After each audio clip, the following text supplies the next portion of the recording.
nama saya Tamina Devina Fakira dengan NIM C240121164, dan pada kesempatan kali ini saya akan memaparkan hasil laporan biologi perikanan saya yang berjudul Analisis Pertumbuhan, Produksi, dan Makanan Ikan Selar Kuning Celaroides Actolepis Cuvier 1833 yang ditangkap di Teluk Pulau Barato. Pertama-tama saya ingin memulai dengan latar belakang, yaitu apa ya yang melatar belakangi penelitian saya. Seperti yang kita ketahui bahwa Teluk Pulau Barato merupakan daerah penangkapan ikan terbesar di Jawa Barat, dan menurut Royalty et al. Tahun 2019, sejak tahun 1960-an telah dilakukan aktivitas penangkapan ikan sebagai mata pencaharian utama mereka di Teluk Pulau Barato. Dan tahun 2017 kemarin telah dihasilkan sekitar kurang lebih 6.000 kg hasil tangkapan ikan yang telah dipasarkan secara lokal maupun ekspor ke negara seperti Korea Selatan dan juga Jepang. Ada berbagai jenis ikan yang ditangkap di Teluk Pulau Barato seperti ikan tuna, ikan cakalang, ikan tongkol, dan juga ikan selar kuning. Nah, ikan selar kuning sendiri ini merupakan ikan yang bernilai gizi tinggi, yaitu mengandung asam lemak omega 3 yang tinggi yang sangat dibutuhkan oleh masyarakat. Dan oleh karena itu perlu dilakukannya pengelolaan perencanaan perikanan yang berkelanjutan agar terjaga populasi dan kondisi ikan selar kuning dengan baik, dan agar pendapatan nelayan di Teluk Pulau Barato tetap terjaga dengan baik. Aspek biologi perikanan seperti aspek pertumbuhan, aspek reproduksi, dan juga aspek makanan ikan sangat dibutuhkan untuk menentukan kebijakan dan pengelolaan perikanan yang berkelanjutan. Selanjutnya, untuk waktu dan tempat penelitian ini dilakukan di Laboratorium Biologi Perikanan Departemen Manajemen Sumber Daya Perairan Fakultas Perikanan dan Ilmu Kelautan pada setiap hari Sabtu mulai dari bulan Februari sampai dengan bulan April. Dan untuk alat dan bahan tertera pada PPT di samping ini. Alat dan bahan untuk analisis pertumbuhan, untuk analisis reproduksi, dan analisis makanan ikan. Untuk analisis data pertumbuhan tertera pada PPT ini rumus yang digunakan untuk menghitung distribusi frekuensi panjang, hubungan panjang bobot, dan juga faktor kondisi. Dan untuk analisis reproduksi tertera pada PPT di samping ini rumus untuk menghitung nisbah kelamin, IKG, dan juga fekunditas ikan. Dan untuk analisis makanan ikan tertera pada PPT di samping ini rumus untuk menghitung indeks bagian terbesar, luas relung, tumpang tindih, hubungan volume makanan dengan panjang ikan, panjang usus relatif, dan juga indeks isi lambung. Untuk hasil dan pembahasan, yang pertama, untuk analisis pertumbuhan dari PPT ini bisa kita lihat dari grafik distribusi frekuensi pertumbuhan ikan selar kuning selama 3 bulan. Frekuensi total tertinggi terdapat pada selang kelas 128 sampai 137 dengan total spesies sebanyak 77 spesies. Dan yang terendah terdapat pada selang kelas 178 sampai 187 dengan total spesies sebanyak 1 spesies saja. Dan selanjutnya, untuk grafik hubungan panjang bobot, dari grafik ini dapat kita lihat bahwa hubungan panjang bobot ikan selar kuning selama 3 bulan bernilai 75%. Nah, dari grafik ini nilai F hitung yang didapatkan itu lebih besar daripada nilai F tabel. Maka dari itu dapat kita simpulkan bahwa laju pertumbuhan ikan selar kuning adalah volumetrik negatif, karena B yang didapatkan itu lebih kecil daripada 3 dengan nilai 2,77.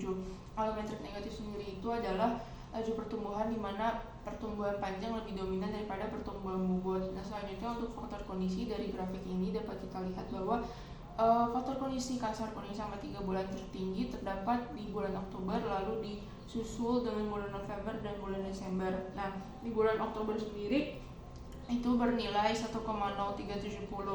Nah, faktor kondisi yang berbeda-beda tiap bulannya dapat disebabkan oleh berbagai faktor. Nah, seperti faktor internal dan juga eksternal. Nah, untuk faktor internal sendiri bisa dipengaruhi oleh tingkah laku ikan dan juga kebiasaan makanan ikan.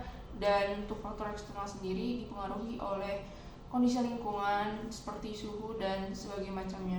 Untuk analisis reproduksi bisa dilihat dari PPT ini. Untuk nisbah kelamin ikan selar kuning selama 3 bulan itu bernilai tidak seimbang atau tidak sama dengan 1:1, karena nilai X kuadrat hitung yang didapatkan itu lebih besar daripada X kuadrat tabel. Nah, sehingga bisa disimpulkan bahwa nilai yang didapatkan itu tidak seimbang nisbah kelaminnya.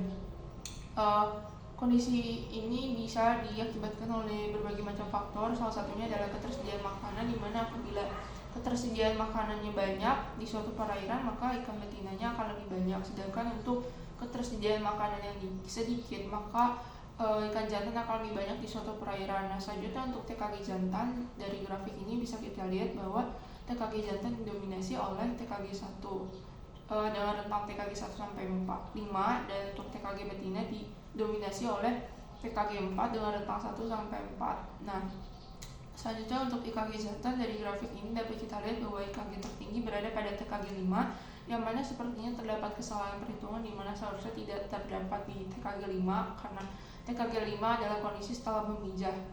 Nah, selanjutnya untuk IKG betina di sini dapat terlihat bahwa IKG tertinggi terdapat di TKG 4. Dari kedua grafik tersebut dapat kita simpulkan bahwa seiring meningkatnya TKG, maka IKG-nya juga akan ikut meningkat. Nah, selanjutnya untuk fekunditas. Untuk fekunditas panjang, dari grafik ini dapat dilihat bahwa hubungannya bersifat positif atau berbanding lurus dengan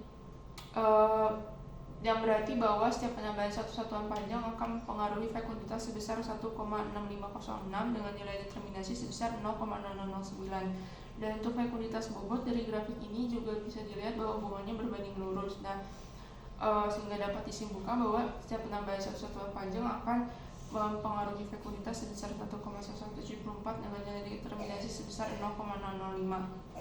Nah, untuk diameter telur selanjutnya, dari grafik ini dapat disimpulkan bahwa tipe pemijahan ikan selar kuning adalah total spawner, karena dari grafik ini terdapat satu puncak saja di mana total spawner adalah tipe pemijahan yang dilakukan sekali selama satu periode memijah. Untuk makanan ikan, dari grafik ini bisa dilihat bahwa Pleurosigma merupakan makanan utama dari ikan selar kuning. Nauplius dan Isia adalah makanan pelengkap dari ikan selar kuning, dan makanan tambahannya adalah organisme lainnya. Dari luas relung, dari tabel ini bisa dilihat nilai luas relung jantan sebesar 0,1513 dan yang betina sebesar 0,1188, dan nilai ini tidak berbeda jauh perbedaannya. Dan dari kedua nilai ini dapat kita simpulkan bahwa ikan selar kuning jantan dan betina selektif dalam mencari makanan.